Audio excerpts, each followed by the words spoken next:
जय हिंद दोस्तों। आज हम चर्चा करने वाले हैं भारत का जो भौगोलिक प्रदेश था इसके दूसरे भाग के बारे में। ठीक है, हम पहला भौगोलिक प्रदेश जो था वह दक्कन का प्रायद्वीपीय पठार था, जिसके बारे में हम चर्चा कर चुके थे। ठीक है, अब कर चुके हैं पिछली कक्षाओं में, जिसका वीडियो पूरा हम अपलोड नहीं किए हैं। उसको हम क्या करेंगे कि धीरे धीरे बनाकर अपलोड कर देंगे। ठीक है, आज हम चर्चा करने वाले हैं भारत के दूसरे सबसे महान भौगोलिक प्रदेश के बारे में, जिसे कहा जाता है भारत का तटीय मैदान। अब भारत के तटीय मैदान के ऊपर चर्चा करेंगे। अब देखिए, तटीय मैदान को समझाने के लिए हम सबसे पहले तटीय प्रदेश को हम समझाएं। सबसे पहले हमको तटीय प्रदेश को देखना जरूरी है, ठीक है ना, कि तट में कौन कौन सा है। ठीक है, तो ध्यान दीजिएगा, भारत के तटीय प्रदेश का यदि बात करें, तटीय प्रदेश कहने का मतलब ये हुआ ना कि जो सागर या महासागर के तट पर स्थित हो। तो भारत के वैसे कितने राज्य हैं, जो भारत के कितने ऐसे राज्य हैं जो तट पर स्थित हैं। जो राज्य तट पर स्थित होंगे वही तटीय मैदान में के अंतर्गत आएंगे, उसका कुछ क्षेत्र तटीय मैदान के अंतर्गत आएगा। ठीक है, तो सबसे पहले हमको भारत का जो महान तटीय प्रदेश के बारे में हमको पढ़ना है। इसके लिए सबसे पहले हमको ये जानना जरूरी है कि तट पर भारत का कौन कौन सा राज्य स्थित है। तो चलिए हम बताना चाहते हैं आपको कि भारत के तट पर स्थित राज्य कौन कौन से है। तो ध्यान दीजिएगा, यहाँ पर एक राज्य है गुजरात। गुजरात जो है यह भारत का तटीय प्रदेश है, यानी कि यह तट बनाता है। ठीक है, एक और बात आपको गुजरात के बारे में बता देते हैं कि गुजरात भारत का सबसे लंबा तट रेखा बनाने वाला राज्य है। गुजरात भारत का सबसे लंबा तट रेखा बनाने वाला क्या है, राज्य है। गुजरात के बाद नीचे आते हैं हम, तो हमको यहाँ पर मिलता है कौन, महाराष्ट्र। महाराष्ट्र भी क्या बनाता है, तट बनाता है। ध्यान दीजिए, गुजरात के नीचे कौन मिलता है हम लोगों को, महाराष्ट्र मिलता है। ठीक है, लेकिन यहाँ पर मध्य प्रदेश है, यह तट पर स्थित नहीं है। तो गुजरात के नीचे महाराष्ट्र हो गया। महाराष्ट्र के नीचे अगर देखेंगे तो सबसे पहले गोवा आएगा, जो कि महाराष्ट्र और कर्नाटक की गोदी में बैठल है। ठीक है, यानी कि गोदी में बैठल है महाराष्ट्र के कौन, गोवा। तो गोवा भी तट बनाता है। इसके बाद है तटीय तट पर स्थित राज्य जिसका नाम है कर्नाटक। कर्नाटक भी तट पर स्थित राज्य है। कर्नाटक के बाद यदि नीचे हम जाएं तो हमको देखने को मिलेगा केरल। केरल भी तटीय क्या है, राज्य है। केरल भी तट बनाता है। इसके बाद अगर इधर देखें हम, किधर, पूरब की साइड में, तो यहाँ पर नीचे है तमिलनाडु। तमिलनाडु भी क्या बनाता है, तट बनाता है। ठीक है ना, यानी तमिलनाडु भी समुद्र के तट पर स्थित है। ठीक है, अब इसके बाद ऊपर अगर हम देखेंगे तो आंध्र प्रदेश और उड़ीसा भी क्या है, तट पर स्थित है। आंध्र प्रदेश और उड़ीसा के बाद अगर हम ऊपर देखेंगे तो पश्चिम बंगाल भी कहाँ स्थित है, तट पर स्थित है। तो ध्यान दीजिएगा, ये हो गए राज्य जो भारत के तट पर स्थित थे। ठीक है, यानी तटीय राज्य यही हो गए। ठीक है ना, इन तटीय राज्यों में सबसे लंबा जो तट बना रहा था उसका नाम क्या था, उसका नाम गुजरात था। ठीक है, गुजरात का तट भारत का सबसे लंबा तटीय प्रदेश है। ठीक है, अब हम लोग देखेंगे कि ये जो राज्य है ना, इनके तट पर ही स्थित है तटीय मैदान। अब एक बात दिमाग में बैठा कर रखिए, जो तट पश्चिम दिशा में है उसे पश्चिम तटीय मैदान कहा जाएगा, और जो पूरब दिशा में है उसे पूर्वी तटीय मैदान कहा जाएगा। जो पश्चिम में है उसे पश्चिमी तटीय मैदान कहा जाएगा, और जो पूरब साइड में है उसे पूर्वी तटीय मैदान कहा जाएगा। अब हमको देखना है कि पश्चिम में कौन कौन सा तटीय मैदान है और पूरब में कौन कौन सा तटीय मैदान है। ठीक है ना, तो ध्यान दीजिएगा, इन तटीय मैदानों का नामकरण हमें राज्य के नाम पर देखने के तो मिल जाएगा, ये तो बात सही है। लेकिन इस तटीय प्रदेश जो है इसका एक स्पेसिफिक नाम दिया गया है भौगोलिक रीजन के अनुसार। ठीक है, जिसमें राज्य की सहभागिता बहुत कम होगी। ठीक है, तो सबसे पहले हम देख लेते हैं कि जो पश्चिम दिशा में तट पर स्थित है उसे पश्चिमी तटीय प्रदेश कहता है। और पश्चिमी तटीय प्रदेश में कौन कौन आता है, तो ध्यान दीजिएगा, गुजरात का मैदान पश्चिमी तटीय प्रदेश है, महाराष्ट्र और गोवा का मैदान पश्चिमी तटीय प्रदेश है, कर्नाटक का मैदान पश्चिमी तटीय प्रदेश के अंतर्गत आता है, केरल का मैदान पश्चिमी तटीय प्रदेश के अंतर्गत। तो देखिए, पश्चिमी तटीय प्रदेश के अंतर्गत कौन कौन आता है, तो गुजरात का मैदान, महाराष्ट्र और गोवा का मैदान, कर्नाटक का मैदान, केरल का मैदान, ये क्या है, पश्चिमी तटीय मैदान है। ठीक है, अगर हम पूर्वी तटीय मैदान की बात करें तो ध्यान दीजिए, यहाँ पर है तमिलनाडु का मैदान, इसके ऊपर आंध्र प्रदेश है तो आंध्र प्रदेश का मैदान, इसके ऊपर उड़ीसा है तो उड़ीसा का मैदान। अब पश्चिम बंगाल थोड़ा सा हो लो तो ऊपर को छोड़ दिया जाएगा, वह उड़ीसा के मैदान में ही आ जाता है। ठीक है ना, तो ध्यान दीजिए, पूर्वी तटीय जो मैदान है, पूर्वी तटीय जो प्रदेश है कौन कौन सा है, सबसे नीचे तमिलनाडु का मैदान, उसके ऊपर आंध्र प्रदेश का मैदान, उसके ऊपर कौन सा है, तो उसके ऊपर हमारा उड़ीसा का मैदान है। ठीक है, उड़ीसा का मैदान है। तो ये है हमारा तटीय मैदान। तटीय मैदान जो है पश्चिम की दिशा में है उसे पश्चिमी तटीय मैदान कहा जाएगा, जो पूरब में उसे पूर्वी तटीय मैदान कहा जाएगा। अब ध्यान दीजिएगा, यहाँ पर ये जो तटीय मैदान है, जो क्षेत्र है, इसका स्पेसिफिक भौगोलिक नामकरण किया गया है, ठीक है ना। जैसे ध्यान दीजिएगा, गुजरात का ऊपर वाला जो क्षेत्र है इसे कहा जाता है कच्छ, इसे क्या कहता है कच्छ, इसे क्या कहता है कच्छ। जो गुजरात का नीचे वाला भाग है इसे कहता है काठियावाड़ प्रदेश, क्या कहता है काठियावाड़, यानी गुजरात के नीचे वाला, गुजरात के तट को क्या कहता है काठियावाड़, गुजरात के तट को क्या कहा जाता है काठियावाड़। अगर काठियावाड़ ऑप्शन में नहीं देगा तो क्या मार दीजिएगा आप लोग कच्छ। तो गुजरात के तट को क्या कहा जाता है काठियावाड़, गुजरात के तट को क्या कहा जाता है काठियावाड़। इसके नीचे है कौन महाराष्ट्र, महाराष्ट्र और गोवा जो है इसके तट को कहा जाता है कोंकण, क्या कहता है कोंकण। एक और इसका नाम है सह्याद्री भी कहा जाता है, ठीक है। तो ध्यान दीजिएगा, महाराष्ट्र और गोवा के तट को कोंकण या सह्याद्री कहा जाता है, क्या कहता है कोंकण या सह्याद्री कहा जाता है, कोंकण या सह्याद्री कहा जाता है। कर्नाटक के तट को कहा जाता है कन्नड़, कर्नाटक के तट को क्या कहता है कन्नड़, कर्नाटक के तट को कन्नड़। केरल के तट को मालाबार तट कहा जाता है, क्या कहता है मालाबार तट, केरल के तट को मालाबार तट। यह बार बार एग्जाम में पूछा हुआ है कि मालाबार तट निम्नलिखित में से किस राज्य में स्थित है, केरल में। तो हम आपको पूरा तट बता दे रहे हैं, ठीक है ना, ध्यान दीजिएगा। तो केरल के तट को क्या कहता है मालाबार, ध्यान दीजिएगा। अब यहाँ पर तमिलनाडु के तट को, तमिलनाडु और थोड़ा सा आंध्र प्रदेश के तट को कहा जाता है कोरोमंडल तट, क्या कहता है कोरोमंडल तट। तमिलनाडु और थोड़ा सा आंध्र प्रदेश के तट को कहा जाता है कोरोमंडल तट, ठीक है, कोरोमंडल तट। अब ध्यान दीजिएगा, ये आंध्र प्रदेश हो गया और थोड़ा सा ऊपर का उड़ीसा को ले लिया जाता है तो उसे कहता है उत्तरी सरकार, क्या कहता है उत्तरी सरकार, उत्तरी सरकार। मेन रूप से उत्तरी सरकार जो है आंध्र प्रदेश में स्थित है, ठीक है ना। तो उत्तरी सरकार और उड़ीसा और पश्चिम बंगाल के तट को एक में मिला के कहा जाता है उत्कल। मेन रूप से उत्कल जो तट है किसका है उड़ीसा का है, किसका है उड़ीसा का। तो ध्यान दीजिएगा, अब हम आपको बता देते हैं। देखिए गुजरात में कौन सा तट है काठियावाड़, गुजरात में, गुजरात में काठियावाड़, गुजरात में महाराष्ट्र गोवा में कोंकण या सह्याद्री, महाराष्ट्र गोवा में कोंकण या सह्याद्री, महाराष्ट्र गोवा में कोंकण या सह्याद्री। कर्नाटक में कन्नड़, कर्नाटक में, कर्नाटक के तट को क्या कहता है कन्नड़, कर्नाटक के तट को, कर्नाटक के तट को, केरल के तट को मालाबार, केरल के तट को, केरल के तट को, तमिलनाडु के तट को कोरोमंडल, तमिलनाडु के, तमिलनाडु के, आंध्र प्रदेश के उत्तरी सरकार, आंध्र प्रदेश के, उड़ीसा के उत्कल, उड़ीसा के तट को, उड़ीसा के तट को। क्लियर हो गया, किस राज्य के तट को क्या कहा जाता है यह क्लियर हो गया। अब इसको थोड़ा उल्टा करके भी पूछ लेगा, ठीक है ना। काठियावाड़ प्रदेश किस राज्य में, गुजरात में। काठियावाड़ का तट, काठियावाड़ का तट कोंकण या सह्याद्री तट, कोंकण या सह्याद्री तट। कन्नड़ का तट कर्नाटक, बोलो ना बाबू, कन्नड़ का तट कर्नाटक, कन्नड़ का तट मालाबार का तट केरल, मालाबार का तट, मालाबार का तट केरल, कोरोमंडल का तट तमिलनाडु, कोरोमंडल का तट उत्तरी सरकार का तट, उत्तरी सरकार का तट, उत्कल तट उड़ीसा, उत्कल तट। ध्यान दीजिएगा, उड़ीसा का पुराना नाम भी उत्कल ही है, क्या है उत्कल है। तो उत्कल जो है उड़ीसा का तटीय प्रदेश। अब ध्यान दीजिएगा, अब ध्यान दीजिए, हम लोग तट के नाम देख लिए। तट के मतलब जैसे यहाँ पानी हो लो, पानी के करीब का यहाँ का जो स्थान है इसे तट कहा जाएगा, क्या कहा जाएगा तट। यानी उसे हम अपने भाषा में समझने के लिए कह सकते हैं जो घाट होता है ना, घाट, जहाँ घाट होता है घाट, तो जो घाट होता है उसे ही क्या कहा जाएगा तट कहा जाएगा। समुद्र में उसे तट कहा जाएगा। नदी वदी में चाहे हम लोग को जो अथी होती है छठ पूजा होता है तो हम लोग घाटे जाते हैं ना, तो क्या होता है घाट होता है, क्या होता है घाट, ठीक है ना। तो ध्यान दीजिए, ये तो हो गया हमारा तट, ये क्या हो गया तट।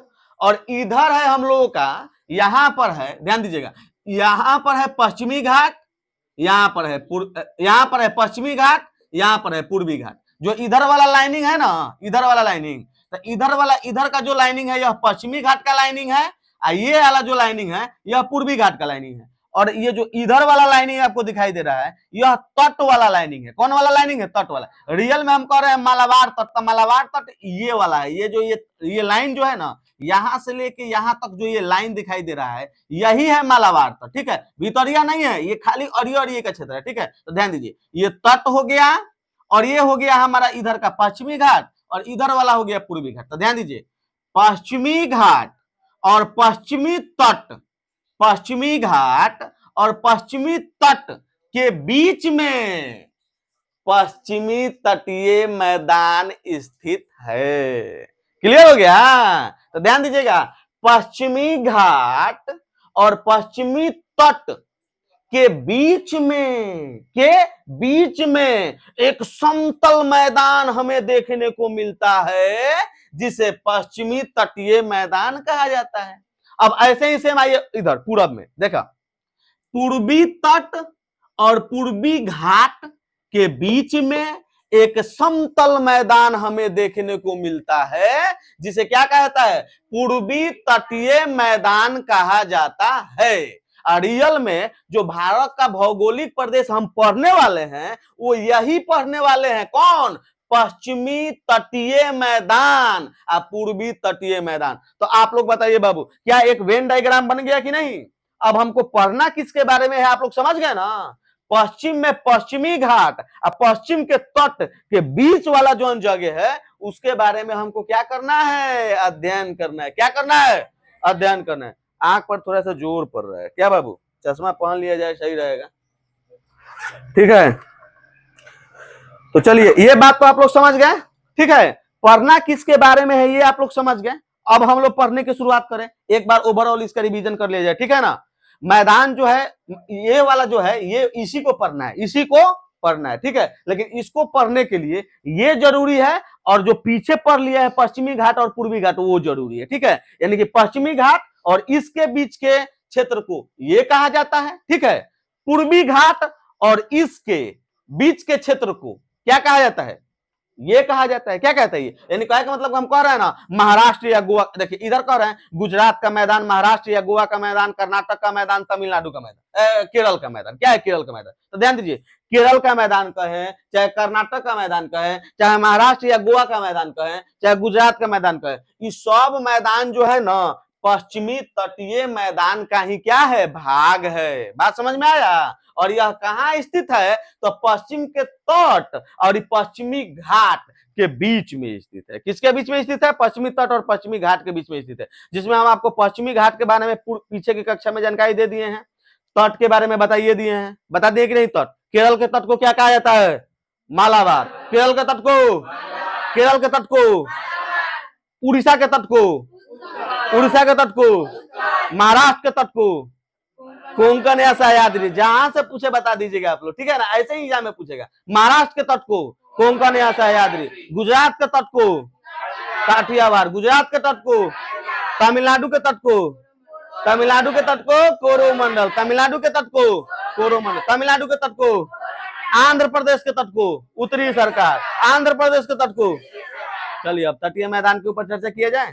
ये समझ में आ गया? लगभग हमें लग रहा है ये समझ में आ गया है। ठीक है ना? जिसको भी अगर समझने में ये दिक्कत हुआ होगा, पीछे थोड़ा कीजिएगा वीडियो को, फिर से देखने के चालू कीजिएगा। ठीक है, अपने आप समझ में आ जाएगा। देखिए भाई, आज भी हम लाइव नहीं आ सके हैं। ठीक है, लाइव नहीं आने का कारण ये है ना कि हमारा जो यूट्यूब है ना, यूट्यूब कह रहा है कि अब तुम शॉर्ट वीडियो बना के अब 50 गो सब्सक्राइबर बटोरो। शॉर्ट वीडियो बना के जब तू 50 गो सब्सक्राइबर बटोरेगा ना, तो अब आपको हम लाइव करेंगे। किस पर? यूट्यूब पर। अब बताइए भाई, अब हम शॉर्ट वीडियो बनाने चल रहे हैं हम, तो अब देखिए क्या होता है। ठीक है ना? शॉर्ट वीडियो पर हम तो कहेंगे बाबू लोग, देखिए लाइव में जो लोग ये वीडियो हम अपलोड करेंगे और जो लोग भी देखेंगे, वो लोग शॉर्ट में जाके तो इनसे सब्सक्राइबर बढ़वा दीजिए। ठीक है ना? शॉर्ट वीडियो भेज के कह दिए सबको सब्सक्राइब कर ले, ताकि हम फिर से लाइव आ सके आप लोगों के साथ। ठीक है ना? चलिए, अब ये हो गई बात, अब हम लोग अपने मुद्दे की बात करते हैं। ठीक है, ये हम लोग पढ़ेंगे इधर पश्चिमी तटीय मैदान के बारे में और इधर पढ़ेंगे पूर्वी तटीय मैदान के बारे में। ठीक है, सबसे पहले याद कर रखिएगा, देखिए अगर आप लोग कहिएगा ना, तो दोनों को तुलना करते हुए भी हम पढ़ा सकते हैं, और नहीं तो पहले पश्चिमी तटीय मैदान खत्म कर दें, उसके बाद पूर्वी तटीय मैदान खत्म कर दें, ये भी हो सकता है। तो ध्यान दीजिए, हमारे दृष्टिकोण से ऐसे पढ़ाएंगे तो हम अपने दृष्टिकोण से, आप लोग कुछ भी कर लीजिए। ठीक है, सबसे पहले ध्यान दीजिए, यहां पर कॉन्सेप्ट क्लियर किया जा रहा है, तुलना तो करना नहीं है। अंतर जहां स्टैटिक चलता है वहां पर किया जाता है। ठीक है, तो हम अभी अंतर नहीं करवाएंगे। ठीक है, हम आपको देखिए क्या करते हैं, सबसे पहले पश्चिमी तटीय मैदान से रिलेटेड जितना भी कॉन्सेप्ट है उस सब को क्लियर करने का प्रयास करेंगे। एक एक बात को हम आपको क्या करेंगे, बताने की कोशिश करेंगे। ठीक है, एक एक बात पश्चिमी तटीय मैदान का सब बता देंगे, उसके बाद पूर्वी तटीय मैदान का भी सब बता देंगे। उसके बाद हम लोग का क्लास क्या हो जाएगा, ये माने ये तटीय मैदान वाला काम खत्म हो जाएगा, ठीक है। उसके बाद आगे हम लोग बढ़ेंगे। तो चलिए पहले हम लोग किसको पढ़ रहे हैं, पश्चिमी तटीय मैदान को। और पश्चिमी तटीय मैदान का देखिए पहला पॉइंट क्या है, देखिए आप लोग को डरवा देगा पहला पॉइंट, ठीक है ना, ध्यान दीजिएगा, ध्यान दीजिए, क्यों डरवाएगा। पश्चिमी घाट के पर्वत, इसको मिटा दें, ठीक है। पश्चिमी घाट के पर्वत, ध्यान दीजिए क्या कह रहा है, पहले का पॉइंट में देखिए क्या कह रहा है, पश्चिमी घाट,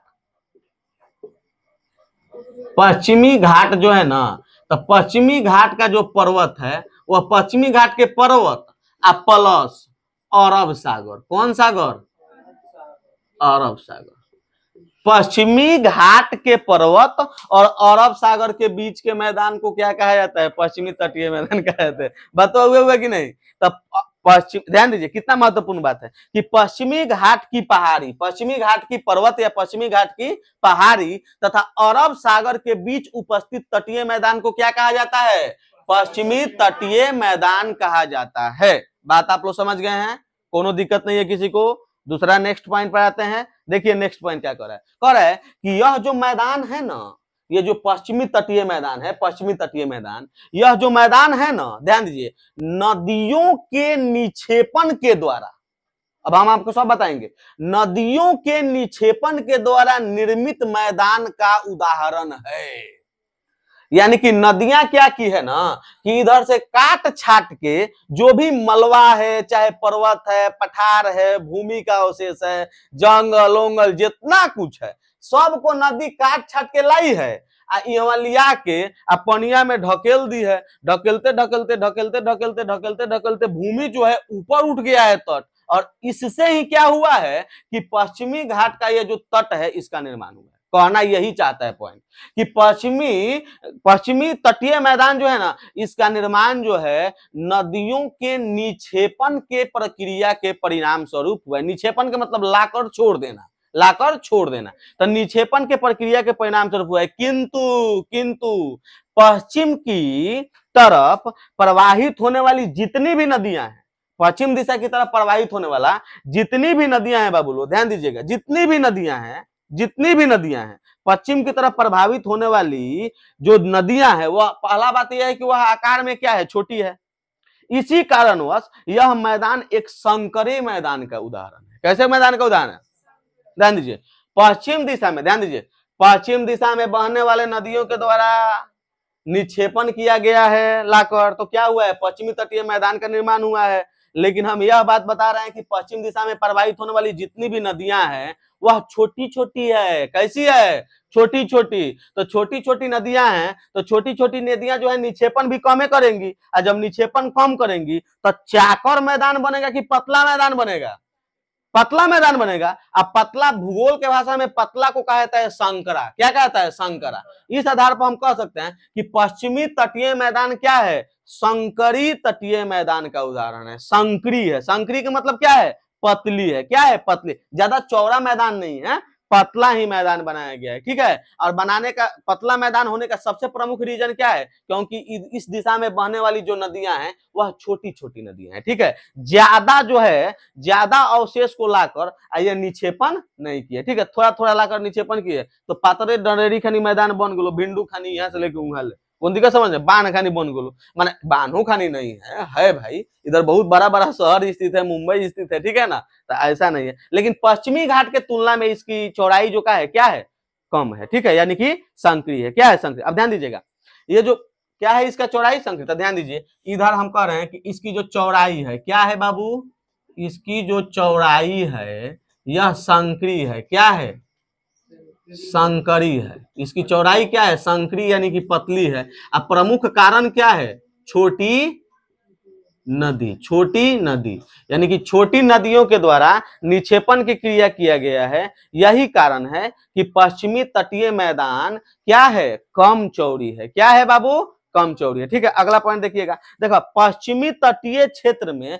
प्रवाहित होने वाली नदियां, ध्यान दीजिए, पहला बात आपको बता देते हैं कि पश्चिम की तरफ जो नदियां बहती है ना, वह एस्चुरी का निर्माण करती है, और पूरब की तरफ जो नदियां बहती है वह डेल्टा का निर्माण करती है। किसका निर्माण करती है, डेल्टा का। अब एगो नया शब्द हमारे पास आ गया यहाँ पर, एस्चुरी और डेल्टा।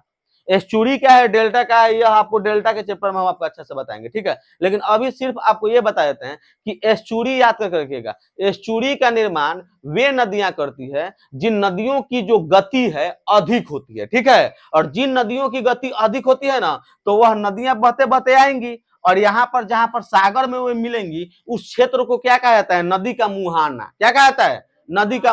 नदियां जहां सागर में मिलने लगती है ना, तो उसे क्या कहा जाता है, नदियों का मुहाना। तो नदी के मुहाना जो, इसकी गति तो तेज है, तो गति तेज होने के कारण ये नदियां जो है ना अपने मुहानों पर अवसादों का जमाव नहीं करती है, ठीक है ना, कहे कि तेज है, दहला के लेके चल जाती है भीतर ले, ठीक है।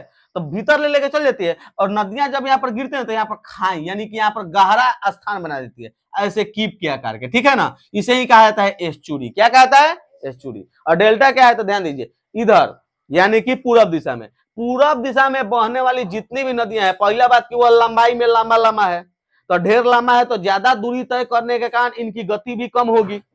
और गति जब कम होगी बाबू, तो यह अपने साथ जो भी अवसाद को लेकर चल रही है, वो अवसाद के लिए आके अपना मुहाने पर जमाव कर देगी, मुंहे पर अपना रख देगी, मुहाना पर जमाव कर देगी नहीं। अब एक बात बताइए, मुहाना पर जब अवसाद का जमाव यह कर देगी मुहाना पर, तो वहां पर डेल्टा बन जाएगी नहीं, तो वही क्या है, डेल्टा है। डेल्टा जो है किसी नदी में या किसी सागर में जो उठा हुआ क्षेत्र होता है उसे क्या कहता है, डेल्टा कहता है। क्या कहता है, डेल्टा। तो यही डेल्टा और एस्चुरी है, ठीक है ना। तो दिमाग में एगो बात बैठा कर रखिएगा कि पश्चिम दिशा में बहने वाली जितनी भी नदियां हैं, पहला बात कि उन नदियों का आकार छोटा है, और दूसरा बात यह है ना कि उन नदियों का रफ्तार तेज है, और तीसरी बात कि वे अपने साथ बहुत कम अवसाद लाई है, बहुत कम अवसाद लाई है। यह भी कारण है एक पश्चिमी तटीय मैदान के पतले होने का। तो ध्यान दीजिएगा, पश्चिमी तटीय क्षेत्र में, ध्यान दीजिए, पश्चिमी तटीय क्षेत्र में प्रवाहित होने वाली नदियां एस्चुरी का निर्माण करती है, जो कि एक संक्रमणशील पारिस्थितिकी तंत्र का उदाहरण है, ठीक है ना। छोड़िए संक्रमणशील पारिस्थितिकी तंत्र क्या कहलाता है, अब इसको समझाने लगेंगे तो थोड़ा ज्यादा लंबा वीडियो हो जाएगा। खाली इतना समझ जाइए कि पश्चिमी तटीय, ध्यान दीजिए, पश्चिमी तटीय मैदान की दिशा में बहने वाली नदियां किसका निर्माण करती है, एस्चुरी का निर्माण करती है। किसका निर्माण करती है, एस्चुरी का निर्माण करती है, ठीक है ना। और उधर जब पढ़ाएंगे तो कहेंगे आपको कि उधर डेल्टा का निर्माण करती है, इधर किसका निर्माण करती है, एस्चुरी। पश्चिमी तटीय मैदान की दिशा में बहने वाली नदियां किसका निर्माण करती है, एस्चुरी का निर्माण करती है। किसका निर्माण करती है, तो पश्चिमी तटीय मैदान की तरफ बहने वाली नदियां किसका निर्माण करती है, एस्चुरी का निर्माण करती है। अब ध्यान दीजिए, पश्चिमी तटीय क्षेत्र में गुजरात प्रदेश में मार्श या दलदल की उपस्थिति है, जिसे कक्ष का रण कहा जाता है, ठीक है। इसे बृहत रण भी कहते हैं। ध्यान दीजिए, ये जो पश्चिमी तटीय मैदान है ना, इसमें यहाँ पर है गुजरात। तो गुजरात में देखिए यहाँ पर हम लिखे हुए हैं कक्ष। क्या लिखे हुए हैं, कक्ष। तो ये कक्ष का मैदान जो है गुजरात में स्थित है,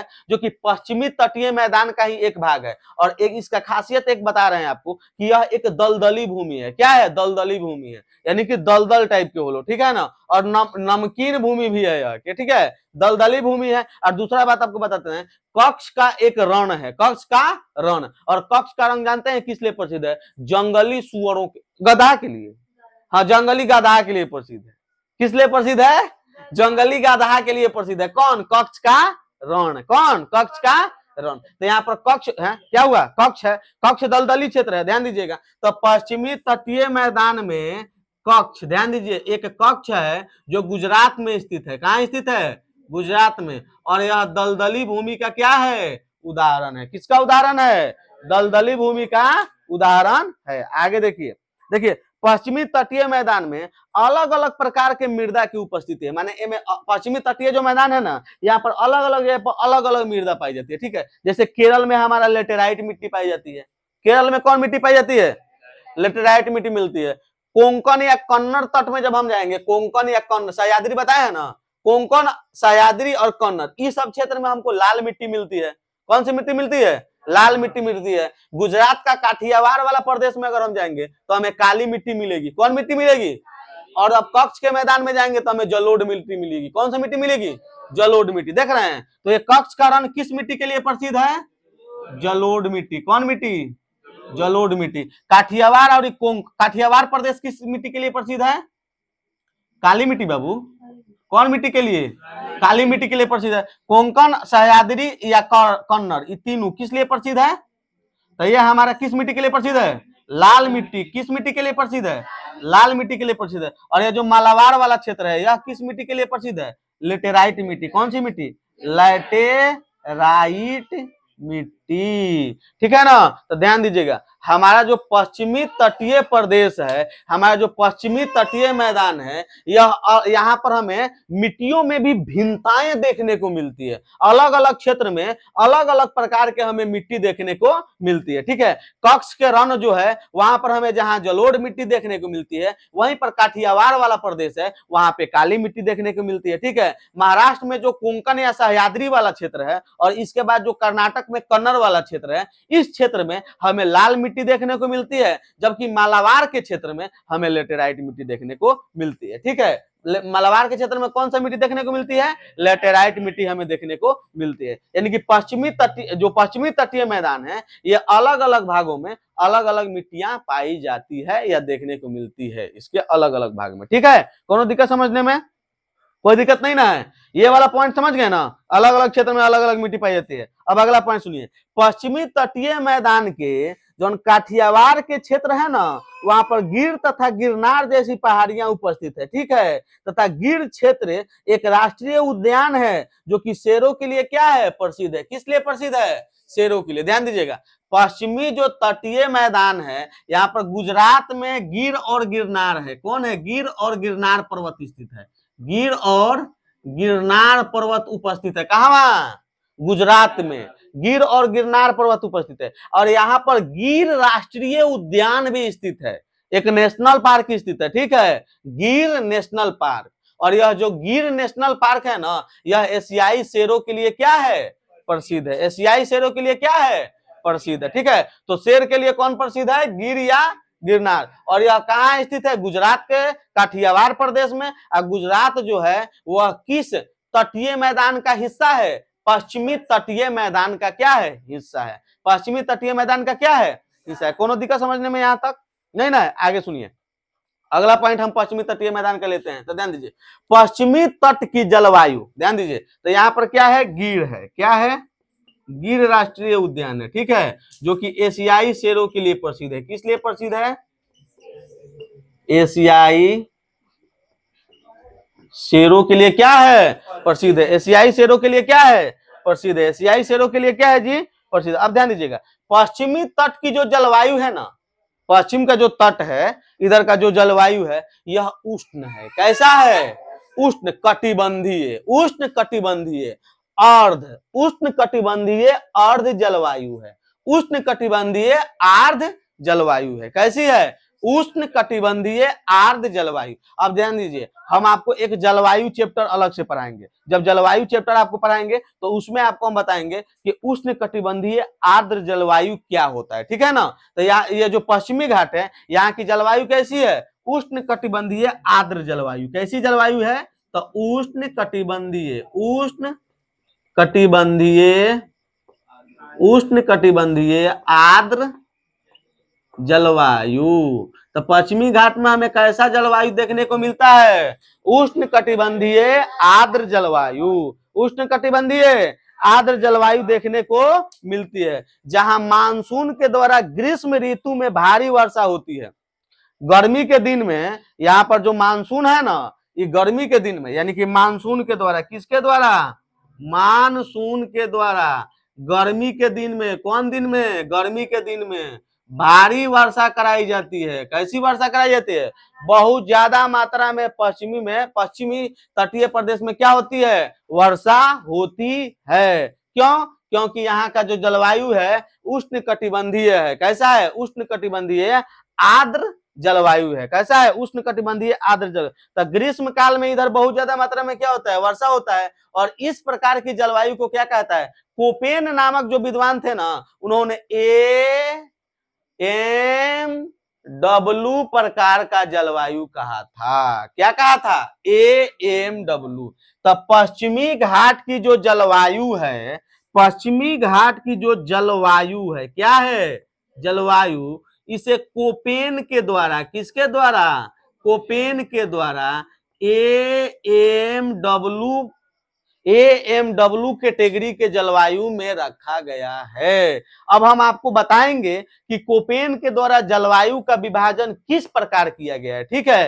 किसे ए का मतलब क्या होता है, एम का मतलब क्या होता है, डब्ल्यू का मतलब क्या होता है, इशारा का मतलब हम समझाएंगे। इसके अलावा भी कुछ है, उसके बारे में हम बताएंगे, जलवायु को कैटेगराइज करेंगे, ठीक है। यानी कोपेन के द्वारा जलवायु के कितने प्रकार बताए गए हैं और किस प्रकार जलवायु का विभाजन किया गया है, इसको हम आगे आपको क्या करेंगे, पढ़ाएंगे, ठीक है। अभी आप सिर्फ इतना जान लीजिए कि कोपेन नामक विद्वान के द्वारा जो पश्चिमी घाट है ना, इस पश्चिमी घाट के जलवायु को AMW प्रकार के जलवायु में रखा है। यहाँ पर ए का मतलब होता है उष्णकटिबंधीय, एम का मतलब होता है मानसून और डब्ल्यू का मतलब होता है गर्मी में वर्षा जहां हो, यानी कि शुष्क शीत ऋतु। तो जहां गर्मी में वर्षा होती है उसे डब्ल्यू कहा जाता है। क्या कहा जाता है, डब्ल्यू कहा जाता है। एम का मतलब क्या होता है, मानसून होता है और ए का मतलब क्या होता है, उष्ण कटिबंधीय। तो जितना उष्ण कटिबंधीय क्षेत्र आएगा वहां पर ए जरूर होगा। क्या होगा, ए जरूर होगा, ठीक है। जहां मानसून तो हिले है तो लगभग सब में कौन होगा, एम होगा। कौन होगा, एम होगा। और डब्ल्यू का मतलब क्या होता है, जिस क्षेत्र में गर्मी के दिनों में वर्षा होती है उससे किस चीज से सूचित किया गया है, डब्ल्यू से। किससे सूचित किया गया है, डब्ल्यू से। तो ध्यान दीजिए, ये जो पश्चिमी तटीय मैदान है, यहाँ पर गर्मी के दिन में वर्षा हो रही है, मानसून है तो एम हिले है, और ए किसको सूचित कर रहा है जी, अरे भाई एक किसको सूचित कर रहा है, उष्ण कटिबंधीय को। तो इधर का जलवायु उष्ण कटिबंधीय है ही। तो कोपेन नामक वैज्ञानिकों, कोपेन नामक जो भूगोलवेता है, उन्होंने क्या कहा है यहाँ के जलवायु को पश्चिमी घाट का, कि पश्चिमी घाट का जलवायु AMW प्रकार की है। तो प्रश्न यह पूछ सकता है सीधा कि कोपेन नामक विद्वान के द्वारा पश्चिमी घाट की जलवायु को क्या बताया गया है। चाहेगा सीधा क्वेश्चन पूछेगा कि पश्चिमी घाट की जलवायु निम्नलिखित में से किस कैटेगरी की है, AMW, AWM, कौन कौन प्लांट का निम्न कोई नाम दे देगा, उसमें से आप AMW को चुन लीजिएगा। इसी प्रकार का क्या है, जलवायु है पश्चिमी घाट की। कोनो दिक्कत समझने में, किसी को किसी प्रकार की दिक्कत नहीं ना है। अब ध्यान दीजिएगा, जो पश्चिम का ये जो तटीय प्रदेश है, जो पश्चिम का ये जो तटीय प्रदेश है, ध्यान दीजिएगा बाबू, पश्चिम का जो तटीय प्रदेश यानी कि तटीय जो मैदान है उसमें बंदरगाहों के निर्माण की अनुकूल दशाएं हैं। इसी कारणवश इस तटीय क्षेत्र में बंदरगाहों की संख्या भी क्या है, अधिक है, ठीक है। यानी कि ये जो पश्चिम का तटीय मैदान है ना, यहाँ पर बंदरगाह बनाने के लिए बहुत अनुकूल दशा है, ठीक है। अनुकूल दशा होने का कारण ये हुआ कि ये जो नदियां है ना, ये नदियों के द्वारा क्या किया गया है, लाया गया और एस्चुरी का निर्माण किया गया है। और बंदरगाह के लिए सबसे उपयुक्त क्षेत्र है कि जो तट है ना, तट के पास बहुत गहरा क्षेत्र होना चाहिए ताकि वहां पर बड़ी बड़ी जहाजें जो हैं तट तक आ सके। कोनो दिक्कत समझने में, तो ये सब चीज यहाँ पर देखने को मिलता है। पश्चिमी जो तटीय मैदान है ना, यहाँ पर इधर जो है गहराई बहुत जल्दी हमें देखने को मिलती है। यही कारण है ये सब चीजें जो है ना इधर बंदरगाह बनाने के लिए क्या करती है, माने कि अनुकूल दशाएं प्रदान करती है। यही कारण है कि गुजरात में एक बंदरगाह है, कांडला बंदरगाह, मुंबई बंदरगाह है, नहावा सेवा बंदरगाह है, ठीक है ना, मोरमुगाओ बंदरगाह है गोवा में। कौन दिक्कत समझने में, कर्नाटक में मंगलोर बंदरगाह है, ठीक है, केरल में भी बंदरगाह है। कौन दिक्कत समझने में, बात समझ में आया। तो ये सब बंदरगाह डेवलप किया गया है व्यापक स्तर पर। इसका सबसे प्रमुख कारण है कि पश्चिमी तटीय मैदान जो है ये बंदरगाहों को डेवलप करने के अनुकूल है। बंदरगाहों को डेवलप करने के क्या है, अनुकूल है। कोनो दिक्कत समझने में। तो यहाँ पर हमें बृहद मात्रा में, यानी कि पश्चिमी तटीय मैदान में हमें बृहद क्या, बृहद बंदरगाह देखने को मिलता है। बंदरगाह, बंदरगाह के मतलब समझ में आ रहा है, जहां पर जहाज, समुद्री जहाज जहां पर रुकती है उकरा के बंदरगाह कहा जाता है। क्या कहता है, बंदरगाह का। कबूरगाह मत समझ लीजिएगा, इसे क्या कहता है, बंदरगाह कहता है। क्या कहता है, बंदरगाह कहता है। अब ध्यान दीजिएगा, ये जो तटीय प्रदेश है ना, जो पश्चिमी तटीय मैदान है, ये तटीय प्रदेश, ये तटीय क्षेत्र में सघन वनस्पतियां हैं तथा गुजरात में मैंग्रोव वनस्पतियां भी पाई जाती है। ध्यान दीजिएगा, गुजरात के क्षेत्र में, कहा वहां, गुजरात के क्षेत्र में हमें मैंग्रोव वनस्पति मिलता है। कौन वनस्पति, मैंग्रोव वनस्पति मिलता है, ठीक है। और ये जो क्षेत्र है ना पश्चिमी तटीय मैदान वाला, यह सघन वनस्पति के लिए फेमस है। और सघन वनस्पति होने का कारण भी है कि यहाँ पर वर्षा बहुत ज्यादा होती है, ठीक है ना, वर्षा बहुत ज्यादा होती है, और जहां पर वर्षा होगी वहां पर वनस्पतियां ढेर पाई जाएगी, ठीक है ना।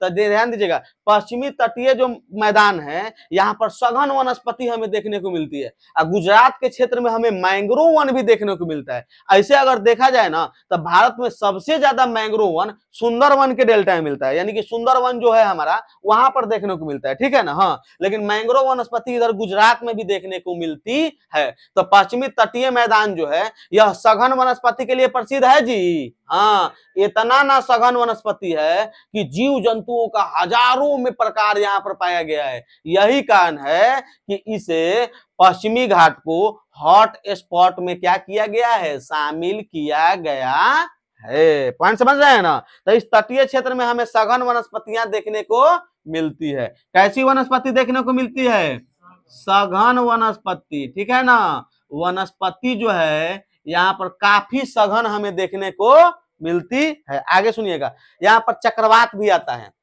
तो चक्रवात एक बात बताइए, कैसन चक्रवात आएगा, तो उष्ण कटिबंधीय चक्रवात आएगा। काहे कि इधर का जब जलवायु उष्ण कटिबंधीय है तो चक्रवात भी तो उष्ण कटिबंधीय ही आएगा। चक्रवात भी कैसा आएगा, उष्ण कटिबंधीय। तो पश्चिमी जो तटीय मैदान है इधर चक्रवात जो आता है वह चक्रवात किस कैटेगरी का होता है, उष्ण कटिबंधीय चक्रवात। इधर चक्रवात आता है, ठीक है ना। और चक्रवात कौन सा चक्रवात आता है, उष्ण कटिबंधीय,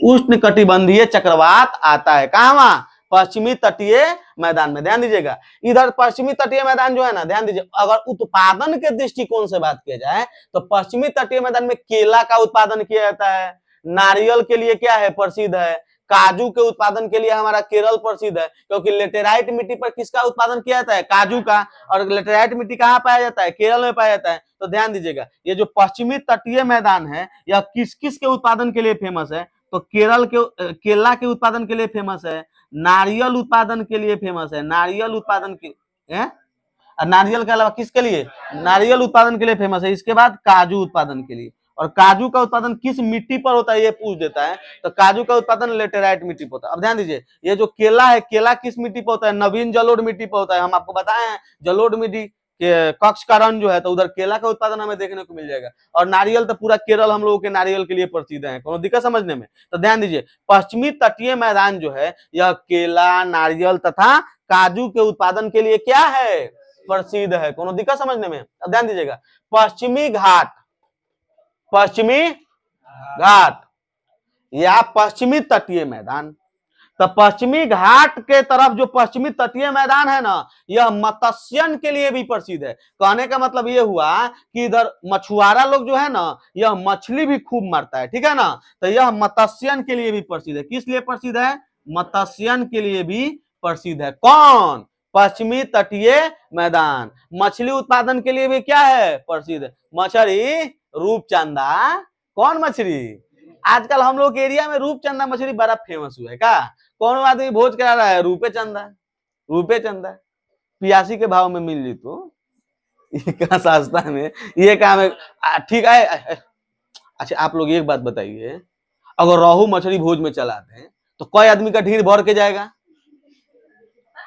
समझ रहे हैं। कांटे छुड़ाए में सुने में पात उठ बोलो देख रहे हैं। तो यही कारण है कि सही है, रूपचंदा अच्छा है, पियासी सस्ता है, ठीक है, आदमी खा भी लेता है सही से। चलिए अब खाने पीने के बाद खत्म किया, तो मछली के उत्पादन के लिए भी पश्चिमी घाट क्या है, थोड़ा हंसी भी होना चाहिए बाबू लोग। लाइव क्लास माने रिकॉर्डेड क्लास या लाइव क्लास है, इसका मतलब ये नहीं है कि हम लोग सब साधु बन जाए, ठीक है ना। हाँ, थोड़ा हंसी मजाक भी होते रहना चाहिए। तो चलिए, ये मछली के उत्पादन के लिए क्या है, प्रसिद्ध है, ठीक है। पश्चिमी घाट किसके लिए प्रसिद्ध है, मछली के उत्पादन के लिए प्रसिद्ध है। देखा, गुजरात का जो कच्छ है वहां पर एगो जगह है अंकलेश्वर। कौन है अंकलेश्वर, यह क्षेत्र में कच्चे तेल का उत्पादन किया जाता है। अंकलेश्वर का नाम सुने हैं, तो गुजरात का जो कच्छ है ना, कच्छ वाला क्षेत्र, इस कच्छ में एगो जगह हो लोग का नाम क्या है, अंकलेश्वर, अंकलेश्वर। यह जो अंकलेश्वर क्षेत्र है ना, यहाँ पर कच्चा तेल का उत्पादन किया जाता है। किसका उत्पादन किया जाता है, कच्चा तेल, उसको रिफाइन किया जाएगा फिर बाद में। ठीक है। तो कच्चे तेल के उत्पादन के लिए कौन प्रसिद्ध है पश्चिमी घाट का क्षेत्र? अंकलेश्वर। अंकलेश्वर कहाँ स्थित है? गुजरात के कच्छ वाला क्षेत्र में, गुजरात के कच्छ। तो गुजरात के कच्छ में उपस्थित अंकलेश्वर कच्चे तेल के उत्पादन के लिए क्या है?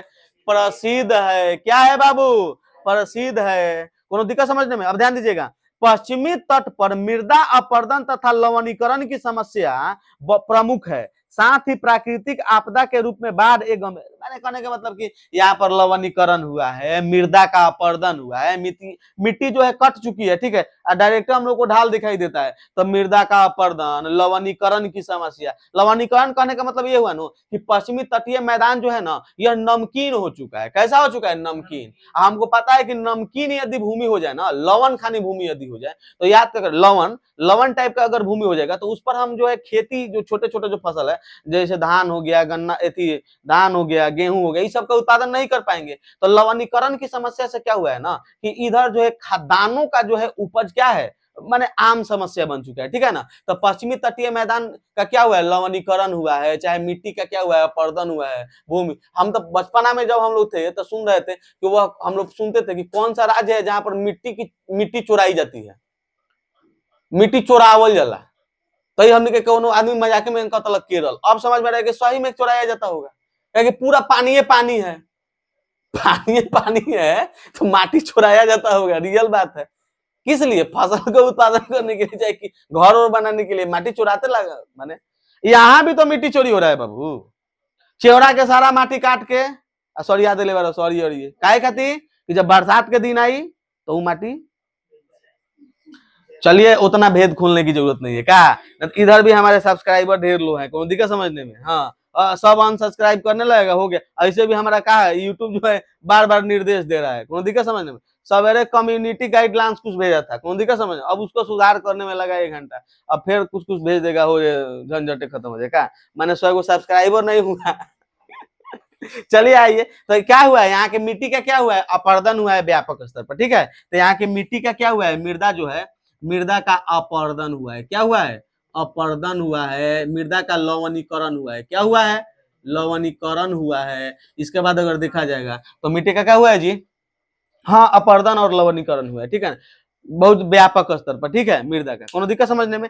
तो ये था हम लोगों का क्या, पश्चिमी घाट से जुड़ा हुआ कुछ महत्वपूर्ण बातें। कोनो दिक्कत समझने में? तो आज जो है हम लोग पश्चिमी घाट के ऊपर क्या किए हैं, चर्चा की है। ये है हमारा पश्चिमी घाट की दुनिया, पश्चिमी घाट की दुनिया। और पश्चिमी घाट से संबंधित कुछ महत्वपूर्ण बातों के ऊपर हम तेजी के साथ चर्चा करने की कोशिश की है। आप लोग एक वीडियो को 1 बार 2 बार देखिए और पश्चिमी घाट को सही तरीके से समझने की कोशिश कीजिए, ठीक है। अब फिर हम मिलेंगे पूर्वी घाट के वीडियो के साथ। कब मिलेंगे? तो 3 दिन के बाद मिलेंगे। कब मिलेंगे बाबू?